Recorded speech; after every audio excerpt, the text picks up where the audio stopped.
और वो कॉन्ट्रैक्ट के अंदर मुझे अंडरवर्ल्ड की धमकियां भी आने लगी। मेरा नाम गवली गैंग में दिया था, तो 50 लाख दे दो, नहीं तो तुमको गोली बस से उड़ा देंगे। आपने क्या बोला? मैंने बोला तो तेरे माँ को पूछ, तेरा बाप कौन है।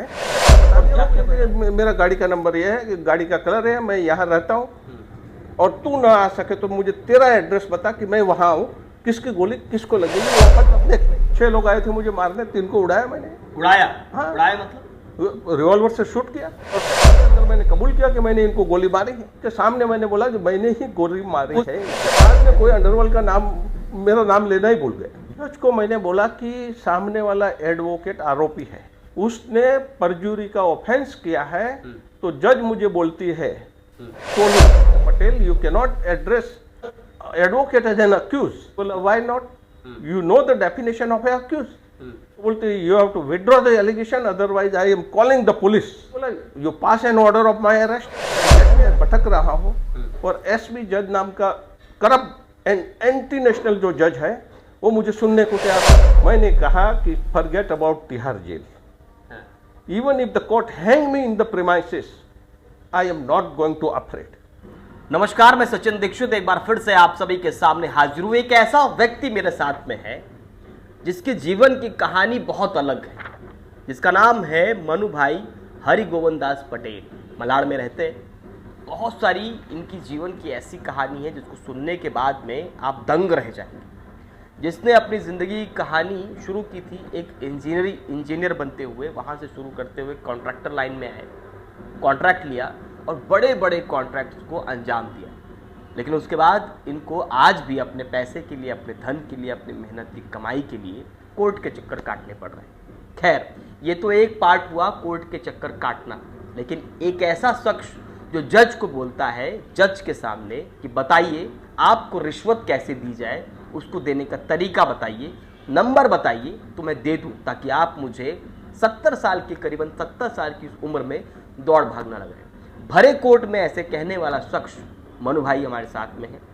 अंडरवर्ल्ड के लोग जब इन पर हमला करने आते हैं, उस समय इन्होंने क्रॉस फायरिंग की और अंडरवर्ल्ड के लोगों से लड़ाई लड़ी। उसमें 3 लोग जख्मी हुए, उसमें 1 साल का कारावास भी ये झेल कर आए।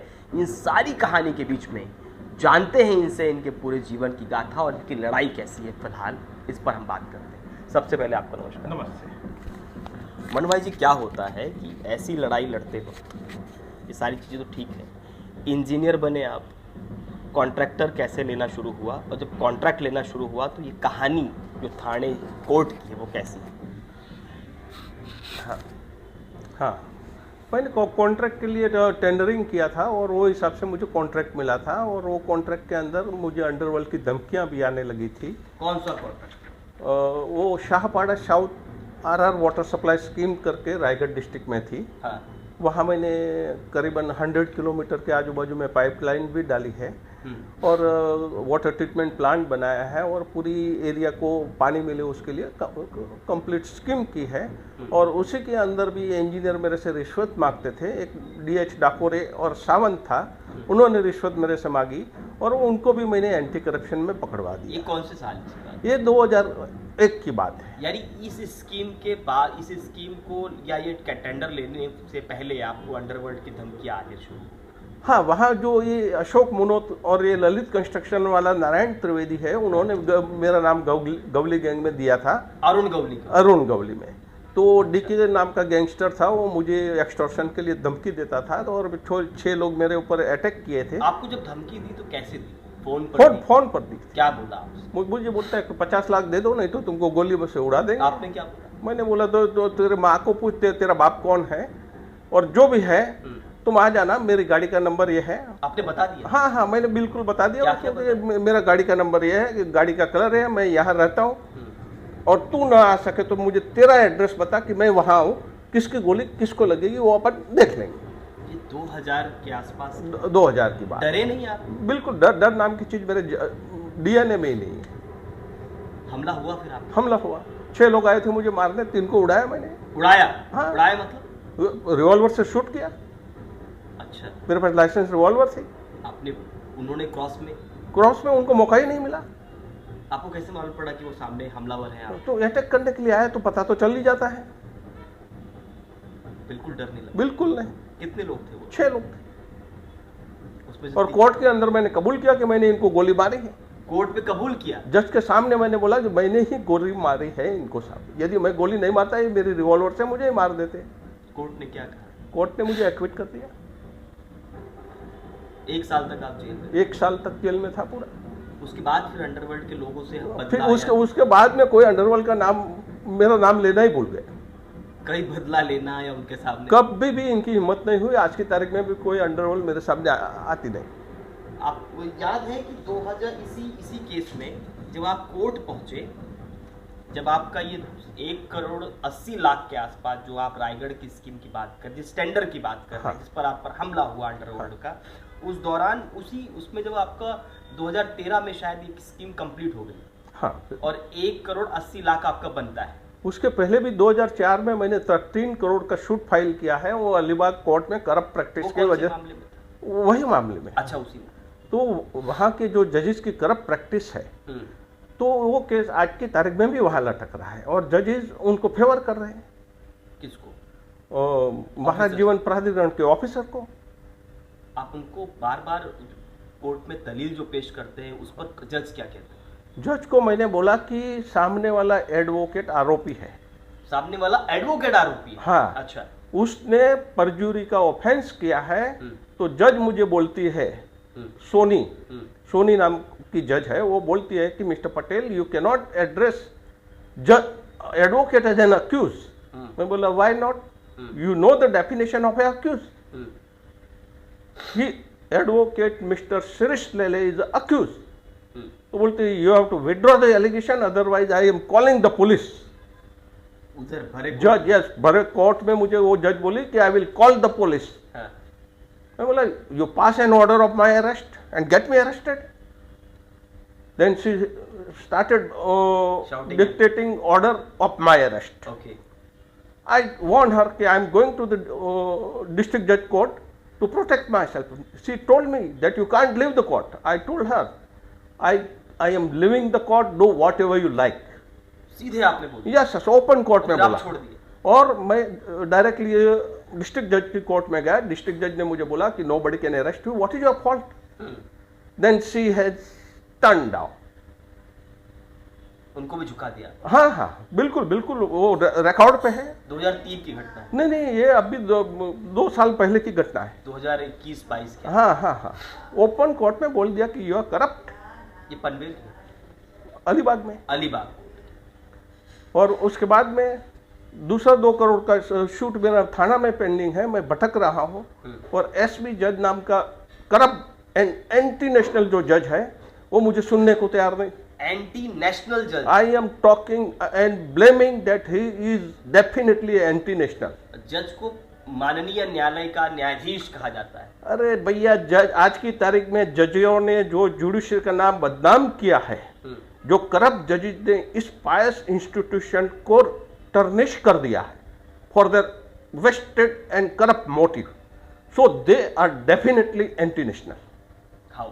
इसको एक्सप्लेन करिए कैसे? मद्रास हाई कोर्ट ने ये तय किया है उसके जजमेंट में कि judiciary is not spare the corruption and corrupt जजेस should be declare as anti national. This is the Madras high court judgment. ये जो एसपी पाटिल जी है ये करप्ट है, इसे कैसे कह सकते हैं? आपने उधर कह दिया, बताइए आपका मोबाइल नंबर कौन सा है, आपका कौन सा आदमी है जिसे मुझे पैसे भेजने। मैंने उनको ओपन कोर्ट में कह दिया। रिटर्न एप्लीकेशन टेंडर की, सिर्फ ओरल नहीं है। और वो मैंने जो एप्लीकेशन दी वो पहले तो वो हाथ में नहीं ले रहा था। हाँ। और बाद में जब मैंने उसको वो मुझे जब कंटेम्प्ट नोटिस दिया तो मैंने उसके रिप्लाई में लिखा कि ये एप्लीकेशन आप नहीं ले रहे हो। तब उसके बाद में जाके उसने एग्जिबिट नंबर दिया और मुझे जो कंटेम्प्ट नोटिस दी उसका मैंने जवाब दिया कि yes you are corrupt and anti national. आपके पास इसका कोई सबूत रहता है? जज पे सीधा तौर पे आरोप? सुनिए सब, मद्रास हाई कोर्ट का जो जजमेंट है जिसकी आप दलील दे रहे हैं, वो तो हुआ वहां के स्थानीय या वहां के वातावरण को देखते हुए एक जजमेंट है। वो जज ने इसलिए बोला है कि वहां करप्शन का केस उनके सामने आया था। हाँ, लेकिन ये महाराष्ट्र है ना। महाराष्ट्र में हो कि कहीं भी हो, हाई कोर्ट के जजमेंट पूरे इंडिया में बाइंडिंग है। हाँ, उसका दलील आप दे सकते हैं। और सुप्रीम कोर्ट ने ये बताया है आरआर पारेख वाले केस में कि जजेस के अंदर अगेंस्ट में डायरेक्ट एविडेंस की कोई जरूरत नहीं है। Circumstantial evidence are enough to prove their corrupt act. CPC में 3 एडजॉर्नमेंट के से ज्यादा एडजॉर्नमेंट कोर्ट दे नहीं सकती, ऐसा कानून है। आप तो सुप्रीम कोर्ट के जज को भी कुछ कहने जा रहे थे, तो प्रशांत भूषण के पास आप बैठे थे, उन्होंने कह दिया मैं आपका केस नहीं लड़ूंगा। प्रशांत भूषण जी ने कहा कि यदि आप जज पे एलिगेशन करोगे, वो भी supreme court, Bombay high court की चीफ जस्टिस मंजुला चेल्लूर के खिलाफ एलिगेशन करोगे तो आपको कोर्ट सीधा तिहाड़ जेल भेज देगी। अच्छा, मैंने कहा कि forget about Tihar jail. Even if the court hang me in the premises, I am not going to afraid. And I stated before the bench of the Ranjan Gogoi that Manjula Chellur has fabricated the record. Kindly see page number so and so and so and so. And he has upheld. आप गए? Yes. बोला? Yes, I और Ranjan Gogoi opened. जी जज थे उस समय, उसने accept भी कर लिया। And they have admitted and they have upheld my allegation by a judicial order. Prashant Bhushan को तो लगा होगा कि व्यक्ति बहुत दमदार है। वो तो प्रशांत भूषण जी जाने। अच्छा, ये जो मामला है आपका 1,80,00,000 का, ये कब से चल रहा है और आशा है कि जिस तरीके से आप जज को ही आपने आरोप लगा दिया उन पर एक प्रकार से, तो अब आपकी सुनवाई कौन करेगा? वो नहीं तो वो अकेला थोड़ी है। जुडिशरी में एक जज, ये पूरा इंस्टीट्यूशन है बड़ा। आपका हिस्ट्री रहा है लंबे जज को, ऑफिसर्स को जो करप्ट रहे हैं उनको हमेशा आप दंडात्मक कार्रवाई। देखिए दीक्षित जी, बात ऐसी है, आज की तारीख में इंडिया की लोकशाही नाम की खातिर ही है। हम लोग अपने ही लोगों के गुलाम हो गए हैं और ये गुलामी की प्रथा, मैं पूरे देश में एक मैसेज देना चाहता हूं कि ये गुलामी की मानसिकता मन में से निकाल दीजिए। Police, politicians, bureaucrats and courts, corrupt judicial officer has joined the hand and our democracy is in danger. कैसे बचेगी? अब आप 70 साल के हैं, आपको हक का पैसा नहीं मिल पा रहा है। मेरी जिंदगी कितनी भी शॉर्ट हो, मैं उस चीज पे नहीं ध्यान रखता हूं। मैं ये समझता हूं कि मुझे जीते जी मेरा कर्तव्य क्या है as a citizen, that I have to discharge my duty under the law toward the country and I am not afraid of it. आपको डर लगता है? आपका हिस्ट्री देखा मैंने, 2000 से लेकर 2024 तक अंडरवर्ल्ड से लेकर जज है, इनकम टैक्स ऑफिसर है, फिर चाहे जुडिशियल आप जज हो, उसका बॉम्बे हाई कोर्ट में आपने डाला है 2023 में, यहाँ तक इतनी लंबी फहरिस्त है।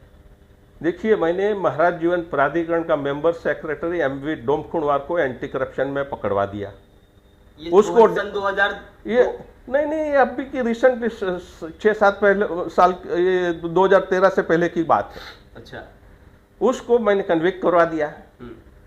उसके बाद में दूसरा मेंबर सेक्रेटरी आया था, उसने मुझे बोला था कि मिस्टर पटेल तुमको देख लेंगे। हाँ। तो मैंने उसी को ही बोल दिया कि मैं तुमको ही 3 महीने में देख लूंगा, और उसके खिलाफ मैंने वारंट निकाला।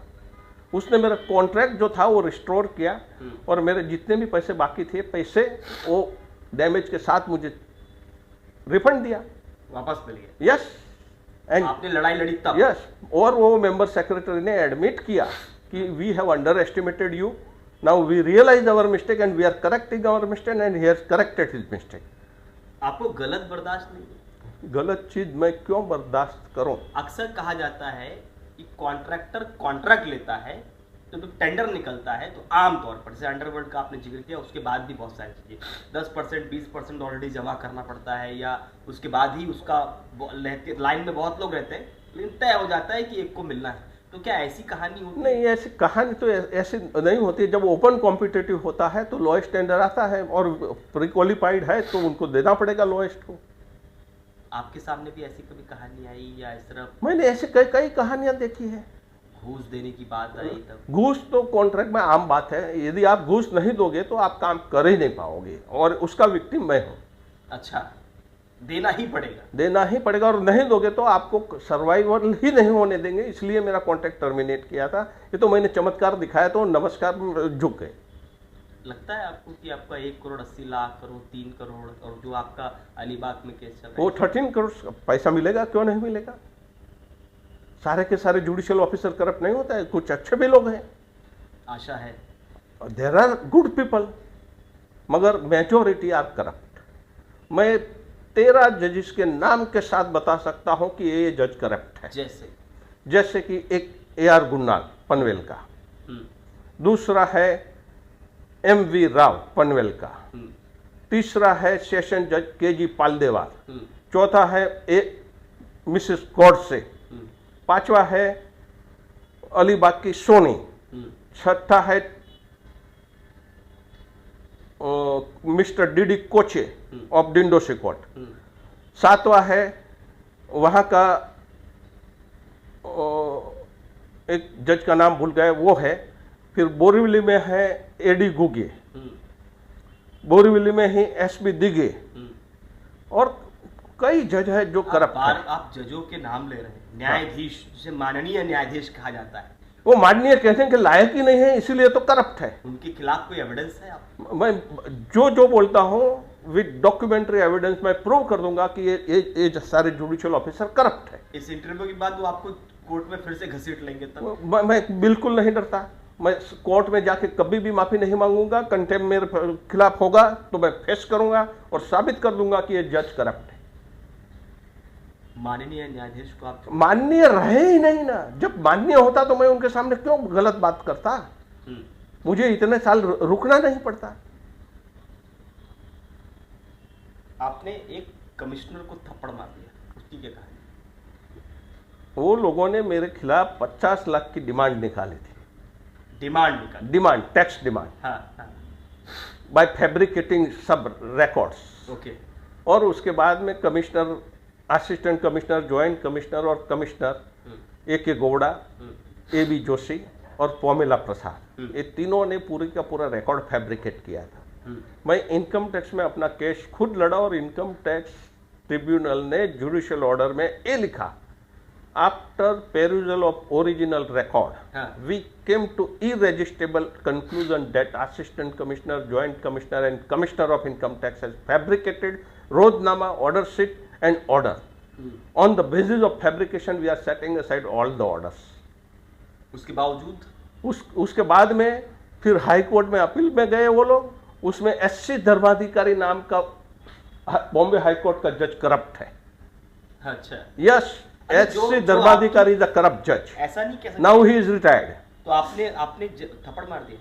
मैंने तो ज्वाइंट कमिश्नर को थप्पड़ मारा था। ये गलत है? गलत क्या? उनको नहीं लगा कि ये as a public servant they are doing the fabrication is wrong? परेशान होकर आपने मार दिया? अरे सुभाष चंद्र बोस ने क्यों किया काम? आर्मी क्यों बनाई? जुल्म के खिलाफ लड़ने के लिए। हाँ। यदि आप जब जुल्म के खिलाफ लड़ते हो तो कोई भी हथियार जायज है। आज आप अकेले? मैं अकेला थोड़ी हूं, मेरे जैसे कई लोग होंगे मगर उनकी हिम्मत नहीं चलती। आज आप बेबाक हो गए? मैं बेबाकी हूं, मैं डरूं क्यों? जब मेरी तब कोई गलती नहीं है, मैं सही बात पे हूं तो डरूं क्यों? सवाल एक और बनता है, इवन सुप्रीम कोर्ट की जो रजिस्ट्री है वहां से ही भ्रष्टाचार को पनाह मिलती है। वहां से ही पनाह मिलती है। आपको सुप्रीम कोर्ट पे भरोसा है? सुप्रीम कोर्ट में भी करप्शन है। आपको सुप्रीम कोर्ट पे करप्शन लगता है, आपको हाई कोर्ट पे करप्शन लगता है, तहसील जुडिशरी में मैजिस्ट्रेट से लेकर सुप्रीम कोर्ट तक करप्शन है और है। जाएंगे कहां? वहां में भी पूरी चेन के अंदर कुछ लिंक तो अच्छी मिलती है और there are some good officer, those who are non corrupt and integrated. अच्छा, इसमें ऐसा कहा जाए जो आपका काम ना करे वो करप्ट, जो कर दे वो सही? मेरा काम करे ना करे उससे मेरे को कोई मतलब नहीं है। They have to act in accordance to law, they cannot take law in their hand. आपके कहने का मतलब अगर नियमानुसार चलते तो मेरे खिलाफ होगा तो भी मुझे एक्सेप्टेबल। ओके, जैसे कि आपने वो गोली कांड बताया, उसमें आपने मान लिया कि हाँ मेरी गलती है, आप डालिए चलेगा? नहीं, गोली कांड में तो मैंने उनको बोल दिया कि मैंने ही मारी है, नहीं तो वो मुझे मार देते आपने, और जज ने मुझे एक्विट किया है। तो ऐसे ही अगर जहां आप गलत रहेंगे स्वीकार है, लेकिन जहां गलती होगी, यदि कोई छोटा बच्चा भी मुझे बताएगा कि गलती है तो मैं उससे माफी मांग लूंगा, मुझे कोई हेजिटेशन नहीं है। प्रशासन सरकार से आपकी कभी गुहार नहीं लगाई आपने स्थानीय? अरे सरकार में कैसे लोग, मवाली लोग तो घुस गए हैं। आज आप देख लीजिए पूरी सरकार में महाराष्ट्र का ही किस्सा ले लीजिए ना। अच्छे हैं एकनाथ शिंदे। अरे भैया देखो ये कैसे है न क्या क्या नहीं है वो डिटेल में जाएगा तो आपका इंटरव्यू खत्म ही नहीं होगा। नहीं, सवाल ये है कि क्या सरकार से गुहार कभी आपने, सरकार से आप गुहार लगाओगे तो आपकी कहाँ सुनवाई नहीं है, सिवाय कि कुछ न कुछ अंडर टेबल आप ट्रांजेक्शन करो, ये पक्की बात है। अब एमएच पटेल की लड़ाई कहां तक चलेगी? आखिरी सवाल। जब तक मैं जिंदा हूं तब तक ये लड़ाई जारी रहेगी और मैं कभी भी करप्ट लोगों के खिलाफ झुकने वाला नहीं। मैसेज क्या देते हैं लोगों? मैं लोगों को ये मैसेज देना चाहता हूं कि आप सर झुका के मत चलिए, सर उठा के चलिए। आप आपके हक के लिए किसी से भी लड़ जाइए, आपकी हार नहीं होगी। चलिए, धन्यवाद। धन्यवाद।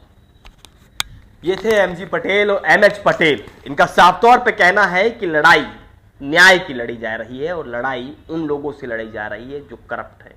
हालांकि ये सारा विषय एक जांच का है और जांच के बाद उसका अंजाम का है।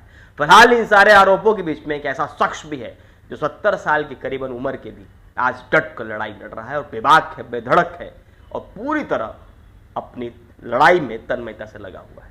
देखना यह होगा कि इस इंटरव्यू के बाद में किसके हौसले और आगे बढ़ते हैं और आने वाले समय में एमएच पटेल क्या कुछ करते हैं। धन्यवाद।